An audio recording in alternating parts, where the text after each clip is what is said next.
Dans cette vidéo, je vais vous parler des tableurs. Qu'est-ce que c'est qu'un tableur? À quoi ça sert? Comment ça se présente? Et ensuite, eh ben, si vous souhaitez l'utiliser et vous former à ce tableur, je vous invite à consulter ma playlist qui porte sur plusieurs sujets d'utilisation du logiciel Microsoft Excel, qui est le tableur aujourd'hui le plus complet. Alors des tableurs, il y en a plusieurs, il n'y a pas que Microsoft Excel, même si c'est celui-là le plus complet, celui qui est le plus utilisé en entreprise. Vous avez aussi des solutions libres comme LibreOffice, et dans ce cas-là, ça s'appellera Calc. Et puis vous avez éventuellement dans la gamme Google, chez Gmail, vous avez ce qu'on appelle Google Sheets, qui propose également un tableur plus limité, mais qui a l'avantage d'être gratuit et que l'on peut partager avec d'autres utilisateurs. Alors, à quoi ça sert un tableur? Un tableur, c'est fait pour faire des tableaux. Vous allez me dire, oui, effectivement, mais des tableaux, on peut en faire également sur Word ou dans PowerPoint, pourquoi pas. Mais l'intérêt d'un tableur, c'est qu'on parle ici de feuille de calcul. C'est-à-dire que principalement, le tableur va être là pour effectuer des tableaux dynamiques, c'est-à-dire qui comportent des formules de calcul qui vont permettre à ce tableau d'évoluer, de tracer, de faire des statistiques, d'éventuellement de tracer des graphiques et tout ça de façon le plus automatisée possible au fur et à mesure de votre utilisation. Donc encore une fois, là, ce que je vais faire, c'est simplement vous faire une présentation de l'interface d'un tableur de Microsoft Excel. Et ensuite, si vous souhaitez vous former à cet outil, bah, je vous invite à me rejoindre sur ma chaîne. Passons à présent à l'écran du tableur. Bien, donc nous voici sur la page du tableur Excel. Alors, tous les tableurs sont sur le même modèle, c'est-à-dire que vous avez ici une zone que l'on appelle une feuille de calcul. Cette zone, vous voyez, est très différente de celle de Word, puisque dans Word, vous avez une page blanche, alors qu'ici, vous avez une page avec des cases. Ces cases sont appelées dans un tableur des cellules. Ces cellules fonctionnent un petit peu sur la mode de la bataille navale, hein, si vous connaissez. Et donc, par exemple, ici, je vois que je suis à l'intersection de la colonne F et de la ligne 15.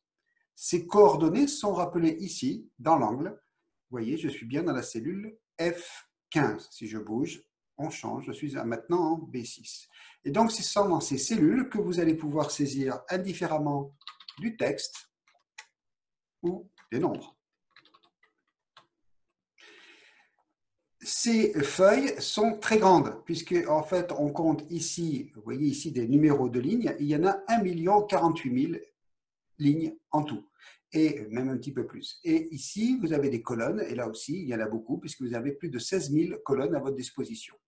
Ça paraît immense, hein, effectivement, c'est pour faire de très très grands tableaux, vous allez me dire, mais c'est aussi pour permettre la saisie d'un grand nombre de données. Si ce n'est pas suffisant, vous avez ici en bas ce qu'on appelle des onglets, et vous avez un premier onglet qui s'appelle feuille 1, puis feuille 2, feuille 3, vous pouvez ajouter le nombre d'onglets que vous souhaitez. Et donc, c'est pour ça que dans Excel, on n'appelle pas ça un document, on appelle ça un classeur, parce qu'en fait, ça se présente comme un classeur papier, hein, le classeur avec des feuilles à l'intérieur, c'est tout à fait ça.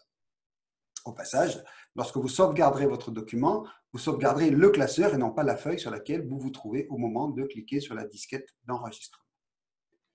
Voilà donc la feuille de travail. Vous avez ici en haut un menu. Ce menu se présente sous la forme de ce qu'on appelle dans Microsoft des rubans. Donc, vous avez le ruban qui se présente en premier, c'est le ruban accueil. Dans ce ruban accueil, on va trouver les notions de presse-papier, c'est-à-dire copier, couper, coller. On aura un bloc police, c'est-à-dire tout ce qui concerne la police de caractères, gras, italique, souligné, le nom de la police, la taille des caractères, plus grand, plus petit, la couleur de fond des cellules ici. Un autre groupe d'outils qui est le groupe alignement, où on permet de centrer horizontalement ou verticalement, fusionner des cellules. Vous avez aussi également un groupe d'outils qui concerne les nombres, hein, c'est-à-dire le format des nombres, le format des dates, etc. Vous avez ici un groupe d'outils de mise en forme et à côté, vous avez un certain nombre d'autres outils. Donc, vous avez ici plusieurs rubans, hein, un ruban accueil, un ruban insertion, mise en page, etc. Ces rubans sont assez semblables d'un logiciel Microsoft à l'autre avec des spécificités évidemment liées au logiciel lui-même, c'est-à-dire Word, Excel, PowerPoint, etc. En dessous de cette zone, vous avez ici, donc on l'a vu, le nom de la cellule dans laquelle vous vous trouvez. Et ici, vous avez ce qu'on appelle une barre de formule. La barre de formule va vous aider à comprendre ce qui est saisi dans la cellule. Alors, on verra ça dans d'autres vidéos sur les calculs. Hein. Mais par exemple, si ici j'écris le mot total, vous voyez que ce mot total apparaît également, quand je suis sur la cellule, il apparaît également dans la barre de formule.